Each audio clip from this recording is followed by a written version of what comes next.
Hi my friends, welcome back to my Perspective series. Today I'd like to answer a question: what's the difference between yoga and yoga therapy? And there are many reasons yoga is great in your life.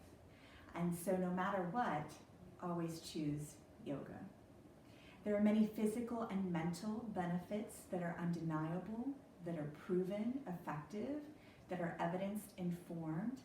And so I don't want you to miss out on the experience of a yogic lifestyle because you're hung up on what's the difference between yoga versus yoga therapy. So I'm going to hope to shed just a little bit of light to give you my perspective on what I think the differences are. Recreational yoga can be used to manage minor pains, aches, to have this sense of socialization and community, which gives us hope in the healing process. We're wired to connect with other people, but it can't offer true rehabilitation. So either option, yoga or yoga therapy, though, both options require you to do self-worth both physically and mentally. So sometimes I think people want to come to yoga thinking that the instructor or facilitator is going to download this magical thing into you. But really we're there, at least I'm there as a yoga therapist, to facilitate or guide you to your own self-work, right? But you still have to do the work. I present the challenge and then you need to do the self-work. And sometimes I think that's lost. And a yoga class, it's very generalized. And a yoga therapy session, it's personalized. There's a treatment plan. We have outcome measurements that we look at, and we do that to track results to see if we're on the path that works for you. In yoga classes, all the participants, they're doing the same thing, the same theme of the class, if there even happens to be one, the same poses, the same meditation, everything is the same. And yoga therapy, we adapt yoga concepts, techniques, tools, philosophies, and we use them in a way that addresses ongoing health concerns for that specific individual that's in front of us. Yoga classes can be effective, but they're also very subjective and they're not measurable. As a yoga therapist, I sit down and I co-create goals with my client that's in front of me. We track the progress of those goals, and we do that using MyMOP, which is a patient outcome measurement form where they self-report the changes that they are or are not experiencing. A yoga class is an emotional release, and yoga therapy, it's an emotional healing. We understand that the mind, body, spirit is interconnected, and you can't impose anything, any sort of treatment or healing process without affecting all the other layers of a human being. We're very complex. In yoga therapy, if someone is suffering, let's say for the example of this video, we'll use anxiety, they may have physical and emotional symptoms related to anxiety. And in yoga therapy, we're going to look at the internal struggles, perhaps that might bubble up while we are addressing the individual with anxiety.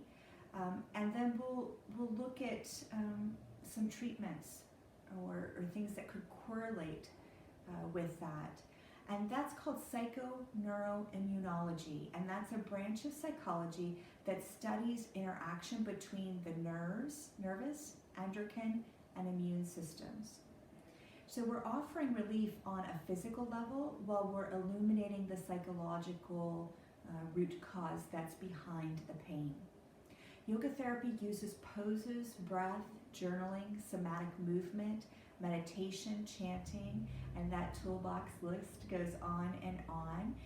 We use it in a strategical way that's evidence-informed to address the emotional and physical causes of the pain.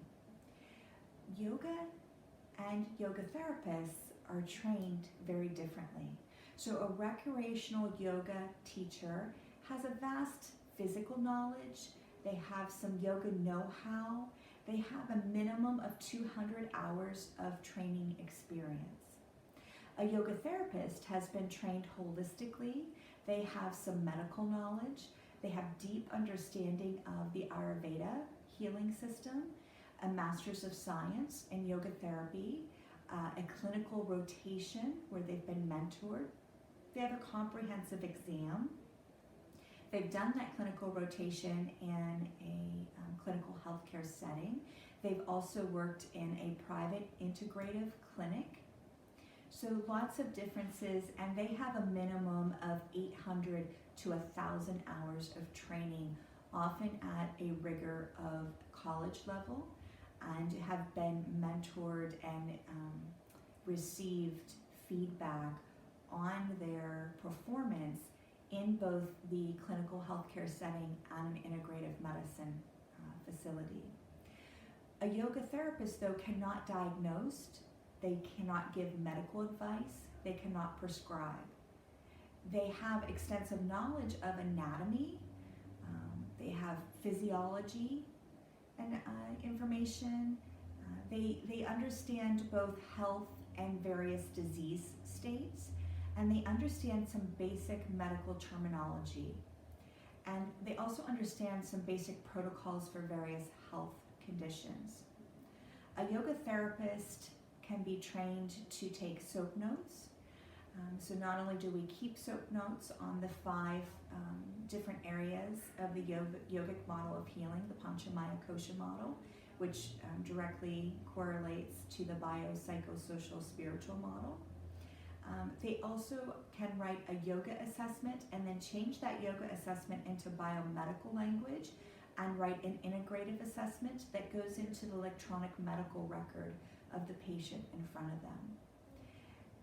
We use yoga techniques to address symptoms, to analyze data, to adjust treatment plans as needed along the journey with the patient. Basically, the yoga therapist supports the allopathic community to accumulate data so that the allopathic community can make an objective decision and make objective results through that. So we're a team with you. I hope that gives you some insight on some differences between yoga and yoga therapy. Thanks so much. Namaste.